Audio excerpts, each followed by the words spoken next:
Out of absolutely nowhere, I was faced with the strongest opponent I've ever played, and quite possibly ever will play.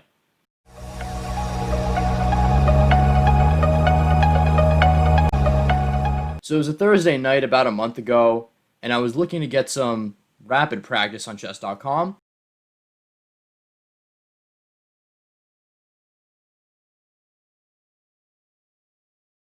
I didn't get paired up against someone decently close to my level, and then out of nowhere,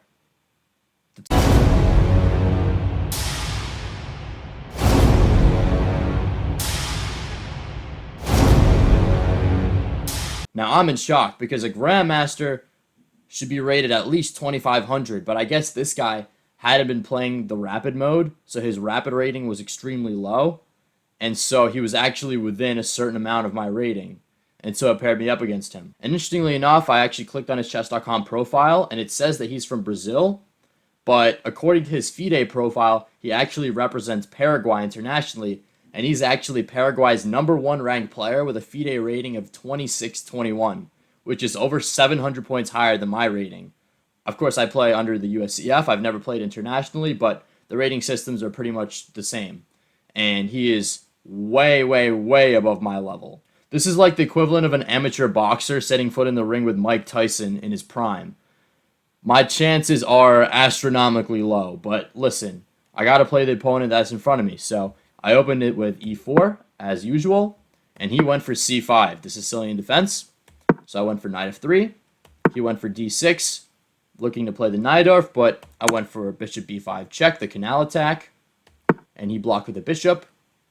We traded, and believe it or not, already on move 5, I managed to botch the move order of this opening. What I should have done here was castle immediately, because then my rook is in position to defend the pawn from any attacks, but instead I played c3, and now he played knight f6, attacking the pawn. And had I already castled, I would be able to move the rook and defend it. But now I'm forced to defend it in a different way, and I've actually seen a game in this opening where white castles anyway and sacrifices this pawn, but I was not about to sacrifice my e4 pawn against the Grandmaster. That is a terrible idea. So I defended the pawn with queen to e2, but you're going to see this is a little bit awkward placement of the queen. So he just continued with e6. It may look like I have a big space advantage, but he's going to push back against it eventually. And so I castled.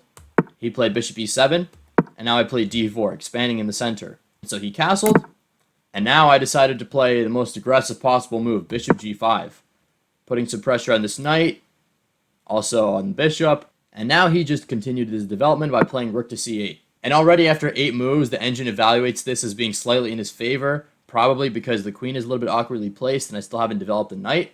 And I was actually hesitant to develop the knight immediately because I felt like he would already start some kind of attacks with queen b6, but in hindsight, I could just maybe play e5 here and this would be okay.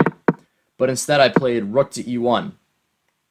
Now my rook and queen are doubled up on a closed file, just fantastic. Not exactly sure what I was planning with this move, but I guess I wanted to maybe move the queen this way and then move the knight.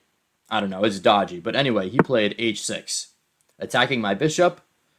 So I backtracked, and now he took in the center, opening up his rook. And now, because he has some pressure here, he played d5.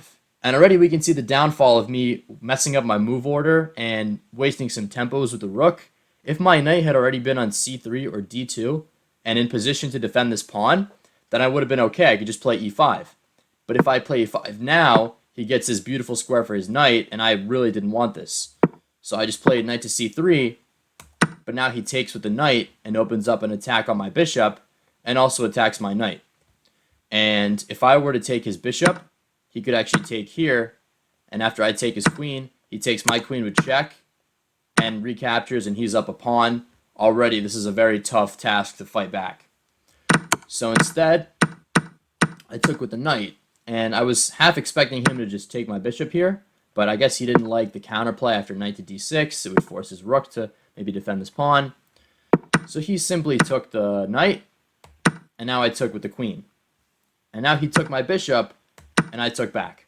And although I managed to hang on to all my material, I'm already on the back foot because my knight is out of position, and this just allows him to seize the initiative, and he plays queen to b6, putting some pressure on the center and more importantly attacking here.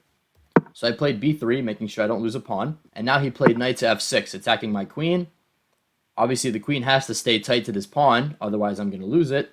So I played queen to d3, and now he played queen to b4. And I didn't realize until much later how strong this move was. What I should have done here was probably just play knight to f3, put the knight back into the game, add some defense to this pawn. Then maybe I can slowly try to wiggle my way out. But instead I tried rook to c1, trying to oppose him on the c-file. And here he played a very sneaky move, rook to c6, looking to double. And I thought, okay, rook is here. It's only defended by a pawn. Once I take, he's going to have an isolated pawn. And so I took the rook on c6, falling headfirst into the trap. This is exactly why he had put his queen on b4 earlier, to put pressure on this rook. And now that the rooks are disconnected, bang, he takes with check. This little sequence of me taking on c6 and him taking on e1 is like the equivalent of me going for a little nudge and him winding up and just knocking me right out of the ring. And I simply resigned as soon as this happened. Playing against a grandmaster is hard enough, but down a rook, forget it. If I simply block with the queen, he'll trade, and then he'll take my rook, and there's no sense playing on here. What I should have done, instead of stupidly taking the rook, was, again, maybe move the knight back, but even still, he would just double up the rooks, and it would be really hard for me to fight back here. I have an isolated pawn. He has a lot of pressure against my rook. He would have just slowly worn me out and beat me into a pulp, and I would have resigned probably 5 to 10 moves later. So in a way, I'm kind of glad that I blundered so suddenly, because it saved me the slow and painful torture. A grandmaster of this strength simply has way too refined of an endgame technique for me to ever have a chance. But at least it was a good experience. I definitely learned how easily a strong player can take advantage of slight move order inaccuracies and obviously bigger inaccuracies such as not developing my knight to protect my pawn on e4. But at least it was a good experience. I don't know when I'll ever get the chance to play a 2600 plus grandmaster again, and especially since he's the #1 ranked player in his country, it was a good experience overall. So hope you enjoyed and stay tuned for more big chess games on the channel.